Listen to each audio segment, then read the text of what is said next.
북한 주민들은 최악의 홍수로 수해 복구 작업에 매진하고 있는데 정작 김정은의 모습은 보이지 않아 그 배경에 관심이 집중되고 있습니다. 이런 가운데 유엔 무대에서는 남북한의 치열한 외교 공방전이 이어졌는데요. 북한대학원 대학교 양무진 교수, 연합뉴스 통일외교부의 이봉석 기자와 함께 자세한 얘기 나눠보겠습니다. 어서 오세요. 안녕하십니까. 네, 북한이 최악의 홍수 피해를 입은 지 한 달여가 지나가고 있습니다. 장비도 많이 부족해서 지금 복구도 지지부진하게 이어지고 있다고 하는데요. 수해 지역 주민들의 탈북이 급증하고 있다는 소식이 들어왔어요. 상황이 어떻습니까? 네, 그런 얘기가 있습니다. 보통 한 달에 10명에서 20명 정도가 이제 탈북을 하는데 최근에 그 수해 이후로 하루에 탈북자가 한 10명 정도 된다. 하루에요? 네, 그렇게 지금 보도가 나와 있고요. 그리고 그 북한이 공개한 사진을 보면은 그 수해 지역의 어떤 사진을 보면 이렇게 그 홍수 때문에 이제 마을 전체가 이제 쑥대밭이 되기도 하고, 그리고 건물이 그 토사에 파묻혀가지고 지붕만 드러난 그런 상황도 있었는데, 이런 걸 통해 보면 그런 보도도 있습니다. 초소 자체가 완전히 무너졌다. 그래서 이제 어떻게 보면 감시할 수 있는 그런 그 공간 자체가 완전히 그냥 시설 자체가 완전히 다 무너진 그런 모습인데, 그래서 이제 이렇게 탈북자가 늘어나니까 보위부가 검열단을 파견했다는 보도도 나오고 있습니다. 북한의 보위부는 우리로 치면 이제 국정원에 해당된다고 볼 수가 있는데요.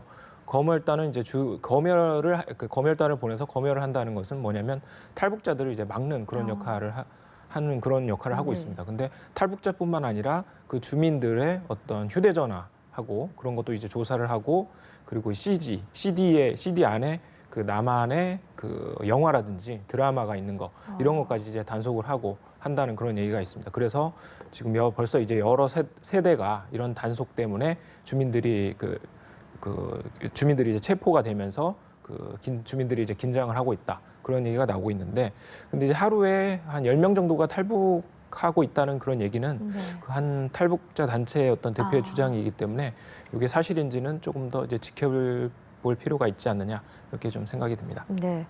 정확한 내용은 좀 더 취재가 필요할 것 같군요.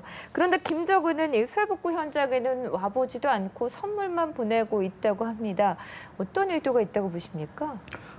그래서 이제 우리 이 차장께서 지적을 했는데, 지금은 이제 그 수해를 당한 지역에서 한 달도 아니고 하루에 10명 정도의 탈북자 나왔다. 이것이 사실 같으면 상당히 이례적입니다. 왜냐하면 북한이 그 여러 자연재해 수해를 많이 당했는데, 그 수해를 당한 시기에 이렇게 탈북자가 많다는 이러한 그 보도는 거의 없었거든요. 그래서 이것이 이제 우리 이 사장 말씀대로 좀 사실인지 아닌지, 다시 말해서 이 수해 지역을 단순한 이탈자가 많다는 것인지, 아니면은 북한 국경을 넘은 탈북자가 많은 것인지 좀 더 사실관계가 필요하다, 이런 생각이 들고. 북중 접경이라서 그럴 수도 있지 않을까요? 그렇죠. 이거 혹시나 근데 이 수해 지역에서 북한에 대한 무슨 저항이라든지 불평이나 불만 이런 것이 아닌 상태에서 탈북을 한다. 그런 부분에 대해서는 조금 설득이 떨어진 것이 아니겠냐, 이런 생각이 들고. 어떻든 간에 지금은 이제 우리 앵커께서 말씀하신 대로 지금은 이제 북한이 수해를 당한 지 한 달이 지났는데 최고 지도자가 수해 지역에 방문하지 않는다. 일례로 우리의 관점에서 보면은 우리의 지도자, 정치 지도자라든지 또는 대통령께서 또는 총리께서 수해를 당했다는 이렇게 된다면은 일종의 그 위기 관리에 대한 지도력을 보여주는 절호의 기회 아니겠습니까? 북한도 그런 게 필요한데 왜 김정은이가 한 달 넘도록 수해 지역에 나타나지 않을까? 그런 관점에서 봤을 때 한 두 가지 정도 우리가 좀 추정해 볼 수 있는 대목이 있습니다. 첫째는 북한의 그 최고 지도자 수령에 대한 북한 체제의 특성입니다. 다시 말해서 수령은 오류가 없다, 잘못이 없다. 그렇기 때문에 수령의 지시는 무조건 관철해야 된다. 이것이 북한에서 계속적으로 선전해 왔잖아요. 그런데 이번에 수해가 자연재해라고 하더라도, 그러나 거기서 인명피해가 많다고 했을 경우에 국가의 잘못, 지도자의 잘못에 의한 인재도 가능한 범위 아니겠습니까? 그렇다면 만약에 다수의 피해자들이 인재라고 했을 때, 그렇다면 국가와 최고 지도자에 대한 불평, 불만의 목소리가 있을 수 있고, 그렇다면 이것이 최고 지도자의 무오류라는 선전에 상당히 악영향을 미치지 않겠습니까? 그런 측면에서 수혜 지역에 가지 않은 것이 있을 수 있고, 두 번째로는 아마 북한에서 과거 현재 지도에 대한 경험적 사례에서 그 요인을 찾아볼 필요가 있다. 다시 말해서 북한의 현지 지도, 최고 지도의 현지 지도라는 것은 철저한 기획, 철저한 준비를 하고 있지 않습니까? 네. 그런데 지금은 이제 수혜 지역에 김정은 위원장이 안 갔다는 것은 철저한 준비가 덜 된 것이 아니냐. 방금 우리 그 지승윤 기자의 보도처럼 아마 수혜 지역에서 수혜 피해 지역에 직접 가는 것보다도 오히려 나중에 복구 지역에 가가지고 지도력을 발휘하는 것이 선전에 좀 더 도움이 되지 않겠냐. 라는 측면에서 아마 김정은 위원장이 당분간은 가지 않고 수혜 복구가 어느 정도 완성됐다 하면은 지금까지 수혜 지역에 많은 선물과 이 복구 작물을 줬는데 여기 대해서 그 성과 이 결과다. 네. 일종의 지도력이 선전되겠죠. 뭐 그런 차원에서 아마 김정은 위원장이 지금 수혜 피해 지역에 안 가고 있다. 저는 그렇게 생각을 합니다. 네. 지금은 아무래도 업적을 최대화할 수 있는 시기를 저울질하고 있을 가능성이 크다고 볼 수 있겠군요. 자, 이렇게 수혜 지역에는 안 가고 의료기기 제조 공장을 찾았습니다. 그런데 이 자리에서 고난의 행군을 언급했다고 하는데요. 김정은이 지난 5월에 7차 당대회 때도 이 고난의 행군을 언급하지 않았습니까? 어떤 의도가 있는 걸까요? 네, 말씀하신 대로 김정은이 그 주사기 공장을 시찰을 했습니다. 그 북한 언론에 이 주사기 공장 시찰 보도가 나온 게 네. 지난주 토요일이었으니까 아마도 이제 금요일쯤에 이제 시찰을 한 걸로 그렇게 보이는데요. 김정은은 말씀하신 대로 이번 시찰에서 고난의 행군을 언급을 했습니다. 그러면서 이제 국제사회가 대북 제재에 나서고 있는 것하고 그다음에 한경북도 지역에 수해가 홍수가 난 것을 이제 거론을 했습니다. 네.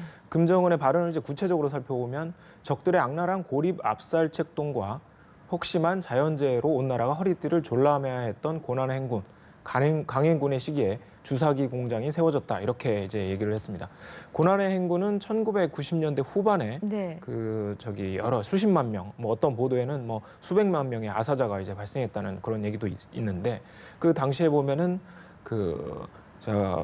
북한에서는 구소련이 무너지고 그다음에 김일성이 이제 갑작스럽게 이제 사망을 하고 그다음에 흉년에 홍수까지 겹치면서 이렇게 많은 아사자가 이제 발생을 했습니다. 그런데 지금도 보면은 홍수가 이제 발생을 했고 또 국제사회의 제재가 지금 압박이 지금 계속 되는 상황인데 이런 상황하고 1990년대 후반하고 좀 상황이 비슷하다고 이렇게 김정은이 생각하고 있는 것 아니냐 좀 그런 생각이 들고요. 또 한편으로는 이렇게 고난의 행군을 언급하는 것 자체가 그 국제사회의 대북 제재라든지 이런 거에 상관없이 제 갈 길을 가겠다, 마이웨이를 걷겠다, 뭐 이런 어떤 입장을 은연중에 이제 내비친 게 아닌가 하는 그런 생각이 들고 있습니다. 네. 김정은의 발언에서도 앞으로 내 갈 길을 계속해서 가겠다라는 점을 찾아볼 수가 있는데요. 그런데 이 북한의 숨통을 쥐고 있는 중국의 반응이 심상치 않습니다. 중국 매체에서 김정은을 이례적으로 강하게 비난하면서 중국의 대북 제재로 자멸을 하게 될 것이다. 이런 경고를 했습니다. 그런데 중국 매체라고 하면 검열을 다 거치기 때문에 이런 보도가 그냥 나온 것 같지는 않은데요. 어떻게 보고 계십니까? 중국이 그 대북 비난에 대한 언론 통제 이것을 좀 느슨하게 하고 있달까요? 좀 뭐랄까 강력하게 제재를 하지 않고 있는 이유 여기에 대해서는 아마 그 북한에 대한 대북 메시지 또 그리고 그 이 외국에 대한 대외 메시지 두 가지가 담겨 있는 것이 아니라 생각됩니다. 네. 구체적으로 대북 메시지에 관련해서는 중국이 그 이 한반도의 비핵화, 특히 북한의 비핵화에 대해서 상당 부분 강조했음에도 불구하고 네. 북한은 4차, 5차 핵실험을 했고 또 그러나 그 유엔 안보리의 대북 제재 논의 선상에서 또 그리고 지금은 이제 장거리 미사일도 발사하고 또 최근에는 뭡니까 이 인공위성 이렇게 하면서 지상 분출 시험도 했지 않습니까? 네. 여기 대해서 상당 부분 북한에 대한 불편함, 이 불만의 목소리 이것을 아마 대북 비난 그 언론에 대해서 제재를 하지 않으면서 네. 북한에 대한 메시지를 보낸 것이 아니겠냐 이렇게 보여지고 두 번째로는 그 대외 메시지로서 중국도 그 지도 국가로서 또 유엔 안보리의 상임 이사 국가로서 국제사회의 목소리와 같이 하고 있다. 네. 지금 문제는 뭡니까? 국제사회가 북한의 여러 가지 도발 행위에 대해서 규탄하고 제재를 하고 있는 국민 아닙니까?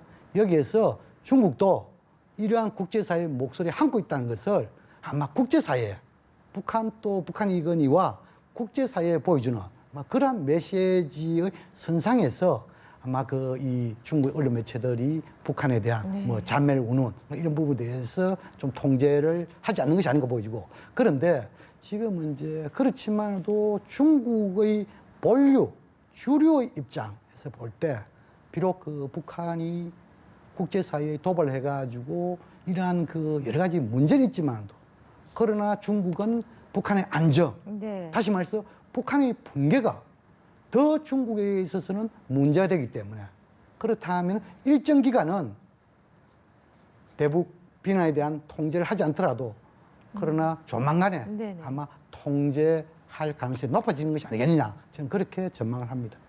북한과 국제사회에 메시지를 보내고는 있지만 결국은 시간이 지나면 중국의 원론적인 입장을 고수할 가능성이 크다고 보고 계신데요. 자, 이런 가운데 유엔에서는 남과 북의 치열한 외교전이 펼쳐졌다고 합니다. 한반도 정세 그리고 남북 관계를 여실히 보여줬다는 평가가 나오는데 간략히 정리 좀 해주시죠. 네, 우선 윤병세 장관은 북한의 유엔 회원국 자격 문제를 이제 거론을 했습니다.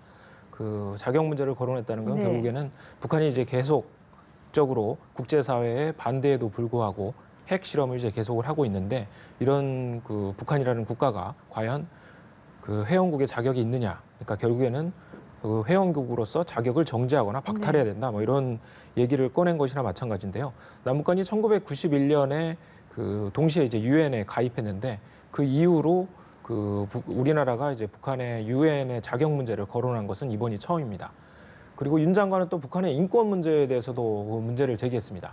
윤 장관이 유엔 총회 기간에 양자회담 또는 그 다자회의를 통해서 40여 개 국가의 외교 장관을 만났는데, 대화는 주로 이러한 대북 압박 외교에 집중이 됐습니다.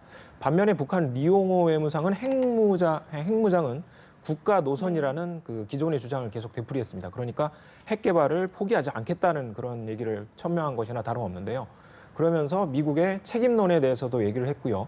지금 한반도 정세가 이렇게 된 것은 미국이 북한에 대해 적대시 정책을 펴고 네. 있기 때문이다. 이런 얘기를 또 했습니다. 하지만 북한한테서 유엔 회원국 자격을 빼앗아야 한다는 그런 주장에 대해서 다수 국가들이 이제 공감을 나타냈는데, 반면에 중국하고 러시아는 좀 현재 한반도 정세가 좀 불안하니까 네. 뭐 이런 얘기를 하면서 약간 좀 발을 빼는 듯한 그런 모습을 또 보였습니다. 네. 강대강 외교전을 펼치긴 했는데 말씀 들어보니까 윤병세 장관은 40여 개 국가 장관들과 면담을 한 반면에 북한의 리용호 외무상은 적극적인 행보를 펼치지는 못한 것 같습니다. 반 총장과의 면담도 불발됐다고 하는데요. 국제사회의 어떤 고립된 북한의 모습을 여실히 보여주지 않았나 싶은데요. 반기문 총장과 북한의 이영호 외상 간의 면담 불발, 그 요인이 뭐 반기문 총장 측에 있는 것인지 아니면 북한 측에 있는 것인지 좀 사실관계 네. 확인은 필요합니다. 어떻든 간에 경험적 사례에 비춰보면은 대부분 유엔 회원국은 9월, 10월 유엔 총회 기간에 그 유엔 사무총장을 만나는 것이 관례입니다. 그런데 최근에 보면 북한이 그 반기문 총장에 대해서 상당한 그 비난을 공식적으로 강하고 있잖아요. 네. 아마 그 연장선상에서 북한이 반기문 총장 측에 면담을 사실 신청하지 않았다. 저는 그렇게 해석을 합니다. 북한 쪽에서 신청하지 않았을 그렇죠. 것이다. 그래서 면담이 이루어지지 않았다. 저는 그렇게 보고. 그런데 이제 지금은 이제 이 이영호 회장이 그 유엔 무대에서 공세적인 외교를 펼칠 절호의 기회가 아니겠습니까? 그러나 지금은 이제 북한의 외교는 상당히 녹록지 않습니다. 네. 지금은 이제 북한의 그 이 핵과 미사일 이런 도발이 있어가지고 국제사회의 목소리는 뭡니까? 국제사회 대 북한 이런 하나의 구도가 거의 굳혀가고 있는 상황 아니겠습니까? 이러한 상황에서 유엔 안보리 회원국에서 특히나 대북 제재 압박하고 있는 상황에서 아무리 북한과의 외교관계 중요하지만도 상당히 눈치를 볼 수밖에 없는 상황이 아니겠냐라는 측면에서 아마 이런 이영호 외상과 그리고 이 기타 다른 국가들과의 외교인 접촉 이번에서 상당히 그 어려움을 당하고 있는 것이 아닌가라는 측면에서 이영호 외상이 아마 빈손으로 귀국할 가능성도 있다. 저는 그걸 보고.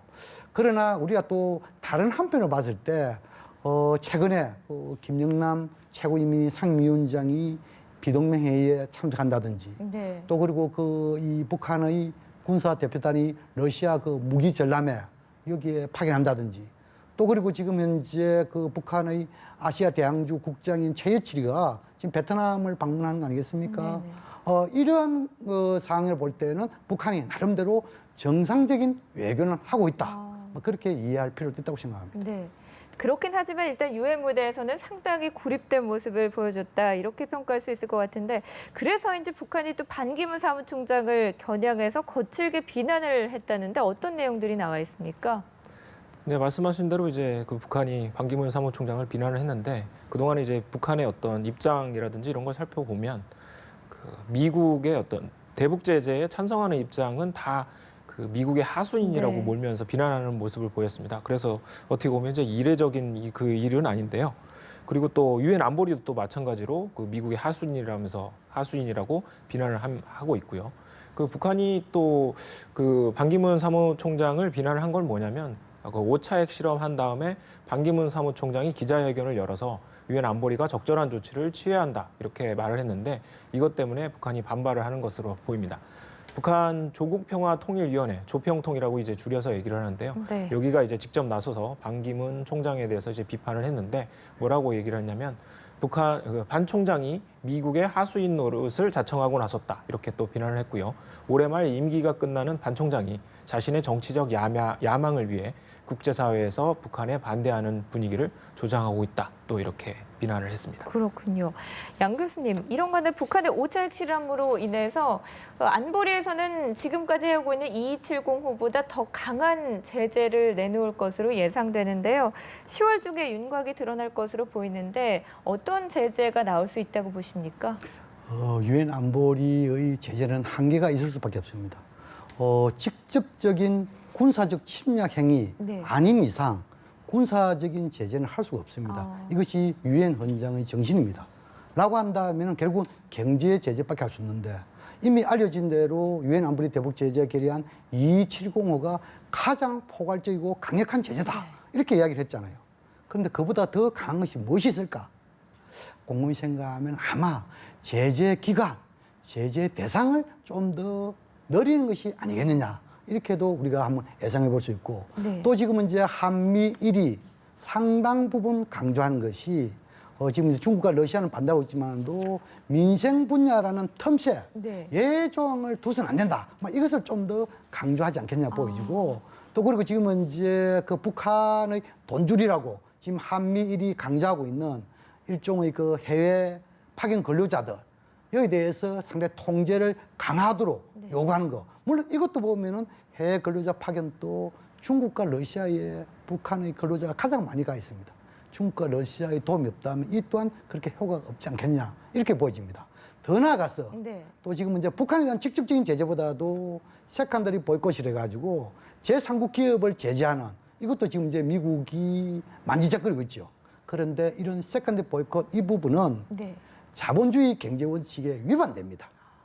또 그리고 지금은 이제 해근로자의 파견 통제 이 부분 또한 파견 국가들이 자신들 국가들이 이익이 되기 때문에 북한의 근로자를 요청하는 아니겠습니까? 네. 이러한 관점에서 지금 이제 한미일이 강조하는 대북 압박 제재 새로운 계략 쉽지 않고 결국은 한미일 때 중러 상당 신경전과 좀 나름대로 논쟁이 가열될 것이다 이거 보여주고 어떻든 간에 아마 지금의 상황에서는 아마 조만간에 뭐 채택될는지 모르겠지만 또 네네. 제재기관과 대상을 늘리는 수준 또 그리고 그 제재 결의안을 보완하기 위해 가지고 한미일 중심 그리고 서방 국가의 중심으로 독자적인 대북 제재 이것이 좀 더 확대하는 방향으로 가지 않을까 저는 조심스럽게 그렇게 전망합니다. 여러 가지 분석들이 나오지만 결국 제재안에는 한계가 있을 수밖에 없다라는 생각도 듭니다. 두 분 말씀 여기서 정리하겠습니다. 오늘 고맙습니다.